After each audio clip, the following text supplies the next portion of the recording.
नमस्कार साथियों, ज्योतिष की चर्चा में आप सभी के बीच उपस्थित हूँ। इसी के साथ आप सभी से आग्रह करता हूँ, चैनल को लाइक करें, शेयर करें और सब्सक्राइब करें।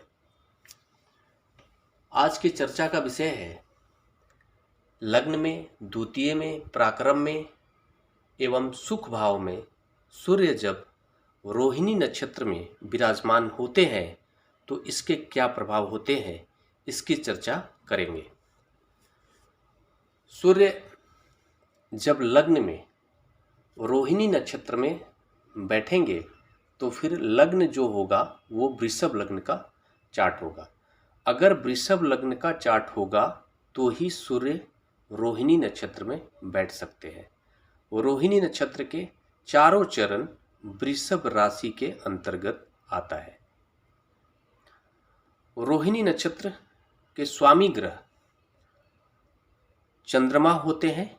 तो जब सूर्य रोहिणी नक्षत्र में बैठेंगे लग्न के अंदर वृषभ राशि में, तो फिर उस कंडीशन में सूर्य वहां पर बैठकर शुक्र को प्रभावित करेंगे। लग्न को तो प्रभावित करेंगे ही करेंगे। ग्रहों की बात कर ले तो शुक्र प्रभावित होंगे, साथ में सूर्य वहां पर बैठकर अपना प्रभाव देंगे और सूर्य प्रभावित करते हुए चंद्रमा को भी प्रभावित करेंगे। तो आप इस तरह से समझ सकते हैं कि वृषभ लग्न के चार्ट में जो सूर्य है वो आपको सुखेश है, 4th हाउस के स्वामी ग्रह बन के वे लग्न में जाकर बैठे हुए हैं। तो जब 4th हाउस का स्वामी ग्रह बन के सूर्य लग्न में जाकर बैठते हैं तो 4th का संबंध लग्न से हो गया। मतलब उस जातक को जीवन में जो सुख सुविधाएं हैं वो आपको मिलेंगी। वो जो भी लग्जरी चीज़ें हैं जीवन में हासिल करना चाहता है, घर गाड़ी बंगला जो कुछ भी हासिल करना चाहता है, अपने पराक्रम के बल पे जीवन में वो हासिल करेगा। लग्न में जब भी सूर्य बैठते हैं तो सूर्य लग्न में बैठकर व्यक्ति को एक प्रभावशाली व्यक्तित्व वाला व्यक्ति बनाते हैं। साथ में उसके व्यक्तित्व में एक अलग सा तेज होता है जो लोगों को प्रभावित करने में वो सफल होता है। उसके अंदर एक विशेष वक्तव्य करने की क्षमता होती है, एक लीडरशिप क्वालिटी होती है, साथ में ऑनेस्टी भी होती है।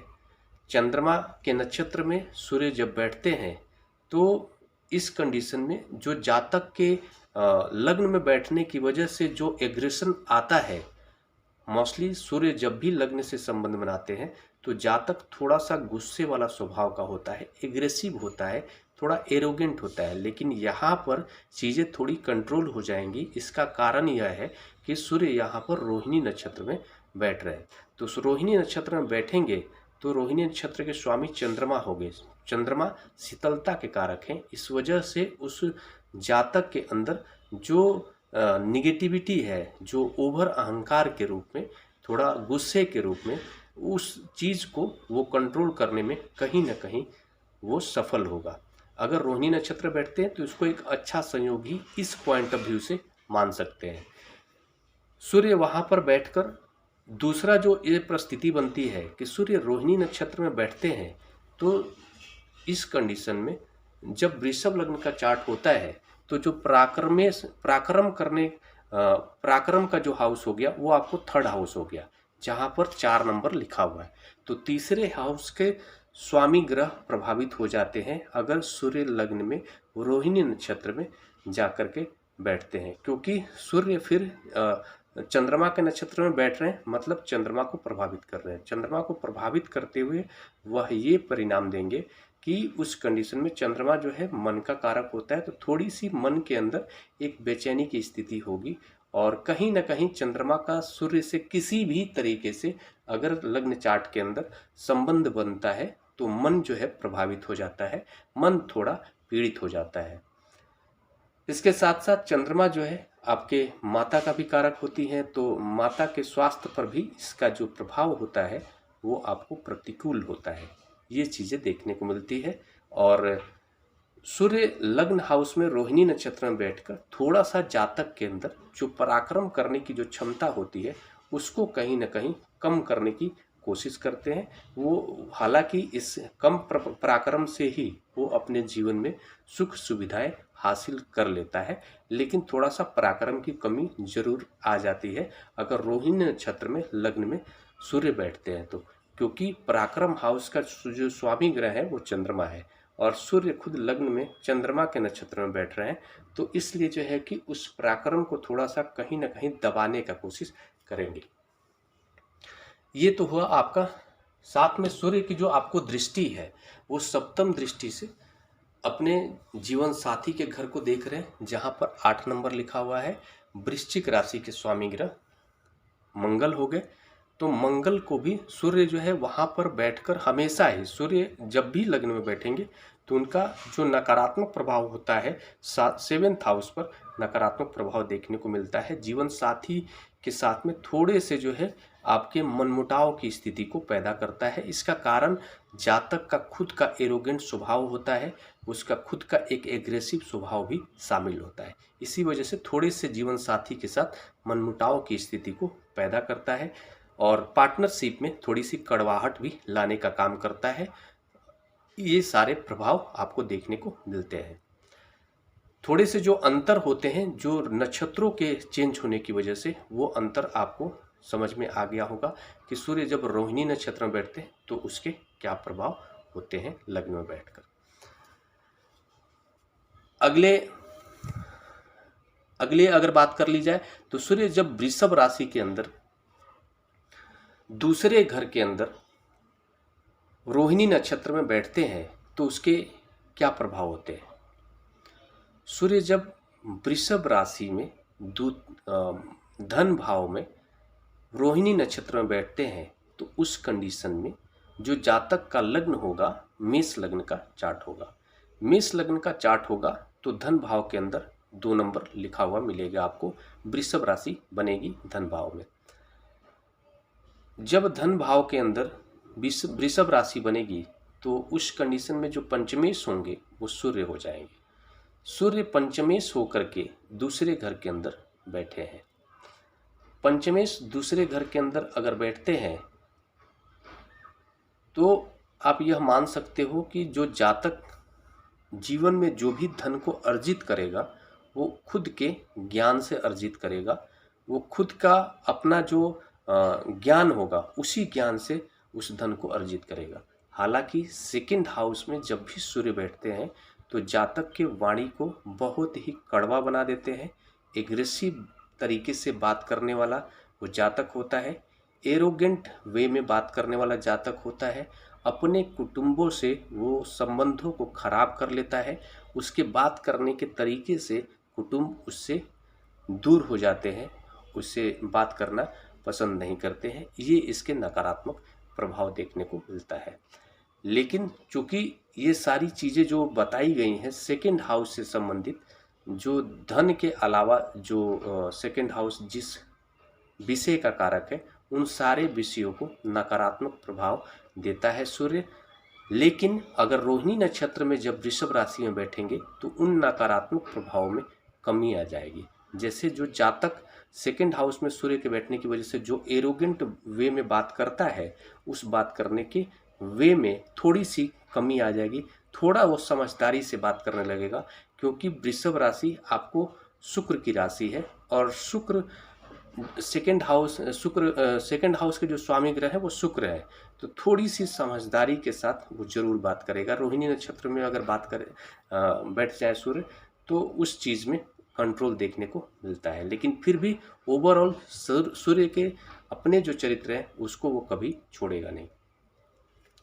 साथ में आपको सुख भाव, सुखेश जो है वो आपको चंद्रमा बन रहे हैं, 4th हाउस का स्वामी ग्रह चंद्रमा बन रहे हैं और सूर्य जो है आपको 2nd हाउस के अंदर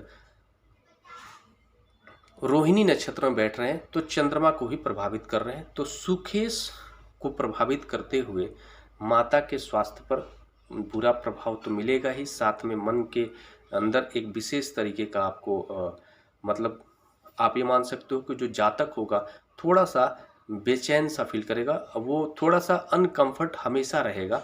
इसके कारण क्या है कि सूर्य रोहिणी नक्षत्र में जाकर बैठे हैं।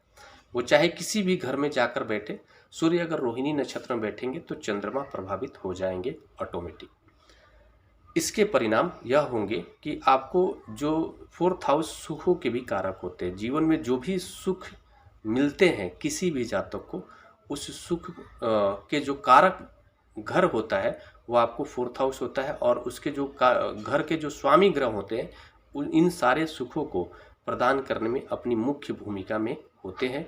वो अगर संतुष्ट है, वो अगर स्वस्थ रूप में कुंडली के अंदर विराजमान है, तो आप ये मान सकते हैं कि जातक का जो जीवन होगा सुखमय होगा और सुख सुविधाओं से भरा हुआ होगा। लेकिन यहाँ पर चंद्रमा जरूर प्रभावित हो रहे हैं सूर्य के कारण। तो सूर्य, हालांकि चंद्रमा और सूर्य के बीच मित्रता का संबंध है, लेकिन दोनों के जो गुण है एक दूसरे के विपरीत है। चंद्रमा शीतलता के कारक हैं और सूर्य जो है आपको आप ये मान सकते हो कि आग, सूर्य क्या है, आग का गोला है, तो एग्रेशन के कारक है। चंद्रमा से प्रभावित होकर व्यक्ति बहुत ही मधुर स्वभाव वाला हो जाता है, वहीं सूर्य से प्रभावित होकर व्यक्ति बहुत ही एग्रेसिव हो जाता है। तो इस वजह से जो फोर्थ हाउस से मिलने वाले जो अच्छे प्रभाव हैं उसमें थोड़ी सी कमी लाने का काम सूर्य सेकंड हाउस में बैठकर करेंगे। हालांकि जो जातक होगा वो आपको अपने जीवन में जो भी चीज़ें हासिल करेगा वो अपने ज्ञान के बल पे हासिल करेगा, ये आप मान सकते हैं। सूर्य अगर तीसरे घर के अंदर वृषभ राशि में रोहिणी नक्षत्र में बैठते हैं तो उसके क्या परिणाम होते हैं इसकी बात कर ली जाए। तीसरे घर में सूर्य जब रोहिणी नक्षत्र में बैठेंगे, यह कंडीशन तभी बनेगी जब जातक का लग्न चार्ट मीन लग्न का चार्ट होगा। जब लग्न हाउस के अंदर यहाँ पर 12 नंबर लिखा होगा, तभी जो है वो आपको तीसरे घर के अंदर पराक्रम हाउस में 2 नंबर राशि आएगी, जहाँ पर सूर्य बैठ सकते हैं रोहिणी नक्षत्र में। सूर्य अगर तीसरे घर के अंदर रोहिणी नक्षत्र में बैठेंगे तो इस कंडीशन में जो सूर्य है वो आपको छठे घर के स्वामी ग्रह बन के तीसरे घर के अंदर बैठने जा रहे हैं। अब तीसरे घर के अंदर छठे घर का स्वामी ग्रह बन के बैठने जा रहे हैं, तो आप यह मान लो कि सूर्य खुद से 10वें घर के अंदर जाकर बैठ रहे हैं। मतलब यहाँ से जहाँ पर 5 नंबर लिखा हुआ है ये छठा घर हो गया, यहाँ से 10वें घर के अंदर जाकर बैठने जा रहे हैं। मतलब first house, second, third, fourth, fifth, sixth, seventh, eighth, ninth, 10th यहाँ पर बैठ रहे हैं। तो ये एक अच्छी स्थिति है, जातक बहुत ही पराक्रमी होगा। तीसरा घर पराक्रम का हाउस होता है, तो यहाँ पर बैठकर सूर्य जातक को पराक्रमी बना देंगे, बहुत ही विशेष पराक्रम वाला जातक को बना देंगे। और साथ में जो उसके अंदर पराक्रम में जो एग्रेशन होगा, वो एग्रेशन कहीं ना कहीं मैनेज हो जाएगा और वो कंट्रोल करके अपने पराक्रम को, मतलब जो निगेटिव चीज़ें होती है सूर्य से, जो निगेटिव नकारात्मकता मिलती है जातक को, उन सारे नकारात्मकता को खत्म करने में कहीं ना कहीं सूर्य का रोहिणी नक्षत्र में बैठना काम कर जाएगा। जब सूर्य वहाँ पर रोहिणी नक्षत्र में बैठेंगे तो जो पंचम हाउस के स्वामी ग्रह, आपको पंचम हाउस के स्वामी ग्रह चंद्रमा बन रहे हैं, जहाँ पर 4 नंबर लिखा हुआ है। ऐसी कंडीशन में मीन लग्न की कुंडली हो और सूर्य तीसरे घर में रोहिणी नक्षत्र में बैठेंगे, तो ऐसे कंडीशन में थोड़ा सा जो पंचम हाउस से मिलने वाले जो सुख होते हैं, उस सुखों में कहीं ना कहीं कमी देखने को मिलेगी। इसका कारण क्या है कि पंचम हाउस संतान सुख का भी भाव है, संतान भाव भी है, और साथ में शिक्षा का भी भाव है। तो यहाँ पर जब सूर्य के प्रभाव होंगे चंद्रमा के ऊपर, तो चंद्रमा के ऊपर सूर्य के प्रभाव नकारात्मक ही होते हैं, और इस कारण से जो चंद्रमा है वो थोड़ा पीड़ित हो जाते हैं। तो जब चंद्रमा पीड़ित होंगे तो पंचम हाउस पीड़ित हो जाएगा। जातक को अपनी शिक्षा भी पूरी करने में कहीं ना कहीं मुश्किलों का सामना करना पड़ेगा, लेकिन जातक पराक्रमी होगा, बहुत ही पराक्रमी होगा, और अपने जीवन में बहुत बड़े बड़े पराक्रम करके, और ये भी हो सकता है कि 6th हाउस से संबंधित चीज़ों से जुड़ करके, और वो जीवन में जैसे वो सेवा के क्षेत्र में भी जुड़ सकता है। उसका जो कार्य क्षेत्र होगा वो किसी NGO से जुड़ा हुआ हो सकता है, वो किसी हॉस्पिटल से जुड़ा हुआ हॉस्पिटल से जुड़ करके काम करने वाला कर्मचारी हो सकता है, ऐसी स्थिति भी बन सकती है।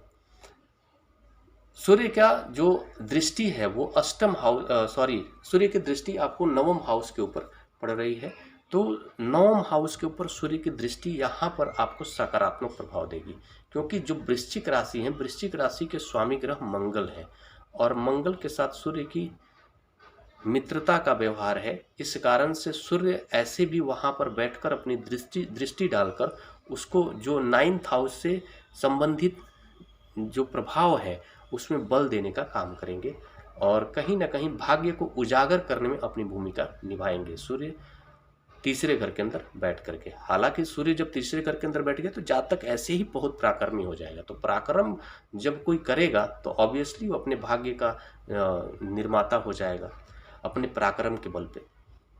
ये सारे प्रभाव देखने को मिलेंगे सूर्य तीसरे घर के अंदर अगर रोहिणी नक्षत्र में बैठेंगे मीन लग्न में। तो अगले घर की बात कर लें, सूर्य अगर 4th हाउस के अंदर वृषभ राशि में रोहिणी नक्षत्र के अंदर बैठेंगे तो उसके क्या परिणाम होंगे। सूर्य वृषभ राशि में रोहिणी नक्षत्र में 4th हाउस के अंदर तभी बैठ सकते हैं जब जातक का जो लग्न चार्ट होगा वो कुंभ लग्न का चार्ट होगा।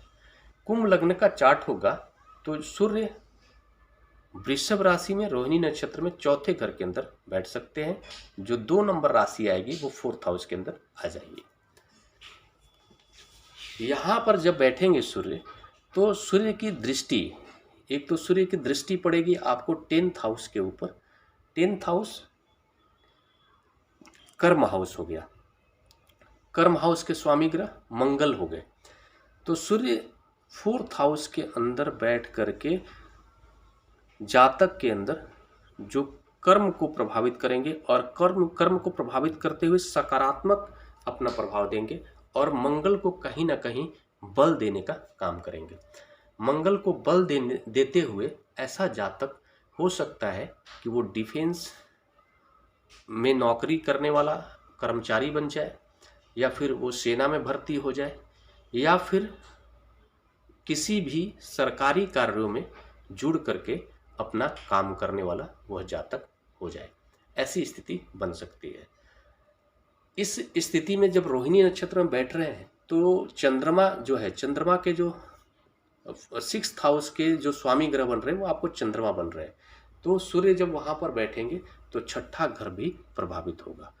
6ठा घर के स्वामी ग्रह चंद्रमा प्रभावित हो रहे हैं, तो इसका मतलब 6ठा घर प्रभावित होगा और 6ठा घर को प्रभावित करते हुए सूर्य 6ठे घर से संबंधित थोड़े से नकारात्मक प्रभाव देंगे।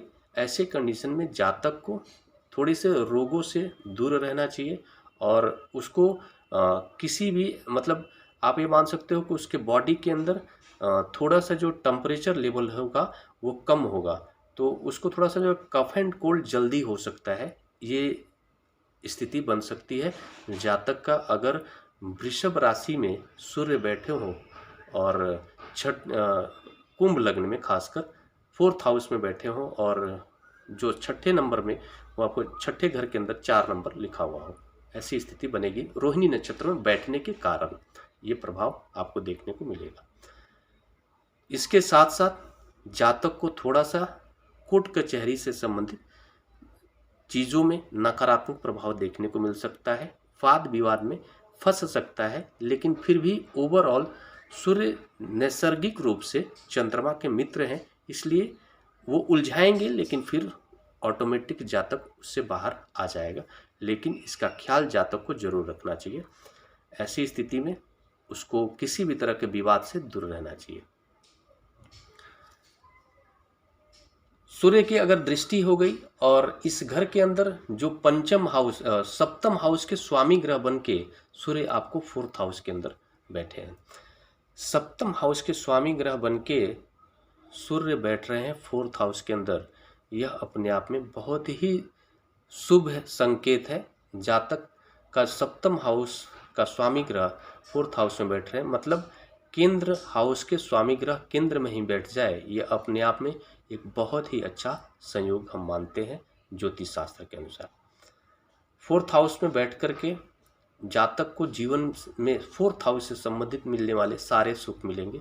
भोग विलास की हर चीज़ जातक अपने पराक्रम से, अपने धन अर्जित करके वो खुद इन सारी चीज़ों को हासिल करेगा और उसका खुद भोग भी जीवन में लेगा। ये सारे प्रभाव आपको देखने को मिलेंगे। लेकिन एक जो नकारात्मक प्रभाव यह होगा कि सप्तम हाउस के स्वामी ग्रह बन के वो खुद फोर्थ हाउस में बैठ रहे हैं, तो फोर्थ हाउस जातक के माता का भी होता है, फोर्थ हाउस घर भी होता है उसका खुद का, और फोर्थ हाउस को देख करके यह पता चलता है कि जातक के घर के अंदर कितनी शांति है या कितनी अशांति है। चूँकि सूर्य नैसर्गिक रूप से क्रूर प्लैनेट है, तो जब भी फोर्थ हाउस से उनका संबंध बनेगा तो फोर्थ हाउस से संबंधित इन सारी चीज़ों में वो थोड़ा नकारात्मक प्रभाव देंगे। क्रूरता दिखाते हुए थोड़े से घर के अंदर अशांति का माहौल बनाने की कोशिश करेंगे, और यह मान सकते हो कि जातक का थोड़ा सा अपने जीवन साथी के साथ जो संबंध होंगे वो उतने मधुर नहीं देखने को मिलेंगे। ये स्थिति बन जाती है अगर सप्तम हाउस का स्वामी ग्रह बन के सूर्य वृषभ राशि में रोहिणी नक्षत्र में जाकर फोर्थ हाउस में बैठेंगे। लेकिन फिर भी एक अच्छी बात यह होगी कि रोहिणी नक्षत्र में बैठ रहे हैं तो थोड़े से उसके जो मानसिक जो दशा होगी उसमें कहीं ना कहीं एग्रेशन, जो भी नकारात्मकता है, एग्रेशन मान लो, गुस्सा मान लो, या फिर एरोगेंट वे में बात करने का तरीका हो गया, इन सारी चीज़ों में रोहिणी नक्षत्र में बैठने की वजह से थोड़े से प्रभाव आपको यह मान सकते हो कि नकारात्मक कम हो जाएंगे। और ओवरऑल जातक में अगर मान लो कि फोर्थ हाउस के जो स्वामी ग्रह है वो आपको शुक्र है, और शुक्र कहीं से बैठ करके मान लो वो शुक्र जो है 10वें घर के अंदर ही बैठ जाए और अपने घर को देख ले, तो वो थोड़ी सी परिस्थितियाँ भी ओवरऑल बाकी सारे नवोग्रह की स्थितियों पर भी निर्भर करेगा। लेकिन ओवरऑल आप ये मान सकते हो कि सूर्य नैसर्गिक रूप से अगर फोर्थ हाउस में बैठेंगे सप्तम हाउस के स्वामी ग्रह बन के, तो नकारात्मक प्रभाव अपना जरूर देंगे। लेकिन वो नकारात्मक प्रभाव कैसे कम होगा वो एक अलग मैटर है। इसी के साथ नमस्कार। अगले विषय पर चर्चा करने के लिए आप सभी के बीच उपस्थित होऊंगा।